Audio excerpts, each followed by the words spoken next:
On behalf of Sinn Féin, I want to condemn in the strongest possible terms the deplorable, murderous attacks perpetrated in Paris last Friday. Our Sinn Féin bawalium kinu leider ayanu na hunshi ufusaka a harla jahinia a baras. Shasian Medjles Nadini Amaru, August Agortu, August Lina Wincher. I want to extend my personal sympathies and, on behalf of Sinn Féin, solidarity to the French ambassador, to the victims, their families, and to the people of Paris and of France, with which Ireland has deep historic and cultural ties. And France and Ireland enjoy extremely good relations, not least through our shared revolutionary history and republican values of liberty, equality and fraternity. And people here on this island, like those all over the world, watched with deep shock and horror as the events in Paris unfolded. The victims of these dreadful attacks were innocent people, many of them young people, enjoying a Friday night out with friends and family. They came from at least 15 countries. They posed no threat to anyone, but they were targeted without cause, without justification and without mercy. Families were cruelly robbed of their loved ones, sons, daughters, spouses, parents and siblings. And we have seen through the widespread and heartening messages and demonstrations of solidarity that Ireland and the world stands united with the people of Paris and France at this awful time. All of us also need to stand against fundamentalism, bigotry, sectarianism and racism. Agus midja gork imachti iha inya, swini wait seer na hunshi grana a baras imi honor. The deaths of journalists, cartoonists and satirists, as well as civilians in Paris on January the 7th provoked justifiable outrage. So far this year, 47 journalists have been killed around the world. Tragically, the violence that we witnessed in Paris on Friday has also been mirrored in countless other barbaric acts. Last Thursday, twin explosions in the Lebanese capital, Beirut, killed 43 people and wounded more than 200 others. Last month, bomb attacks in Yemen killed 35 people.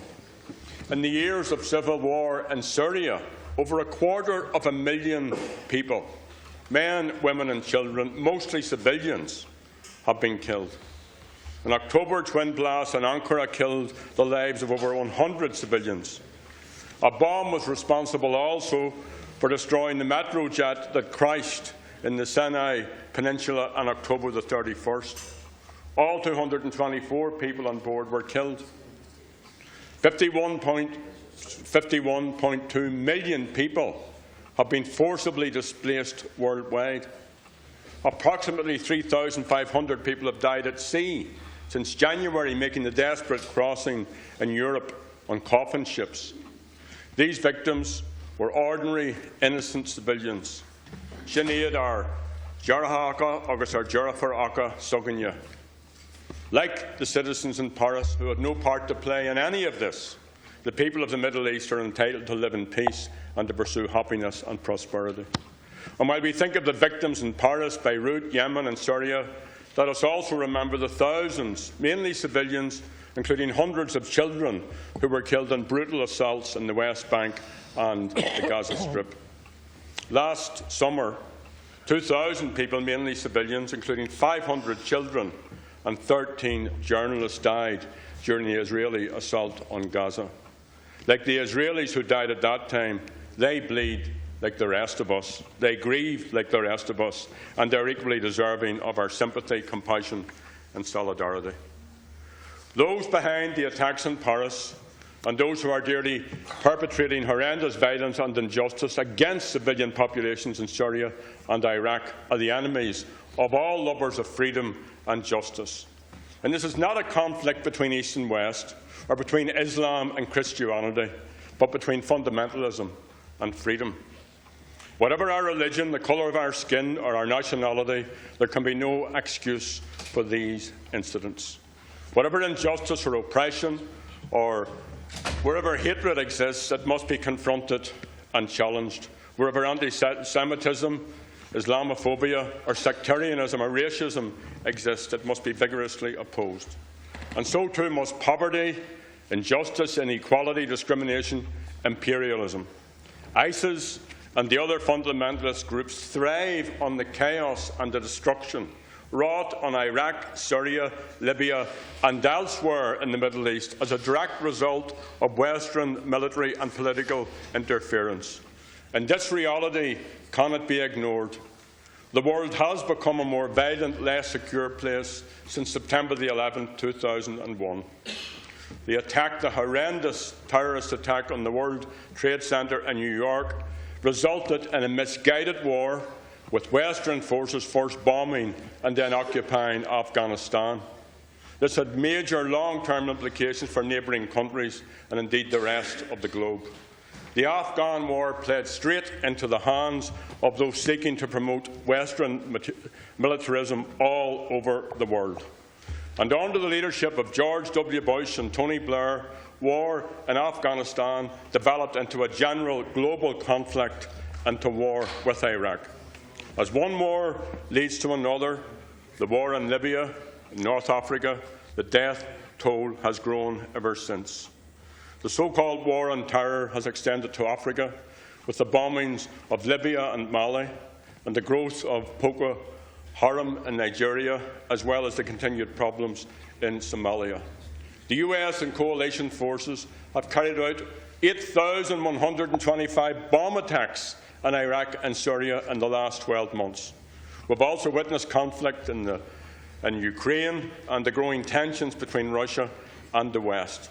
So there has to be a much deeper understanding both of the causes of war and their consequences for everyone. Alongside the dead and the injured in Paris, those suffering the most from the actions of ISIS are the citizens of the Middle East. Serious questions need to be asked about the funding and arming of groups such as ISIS.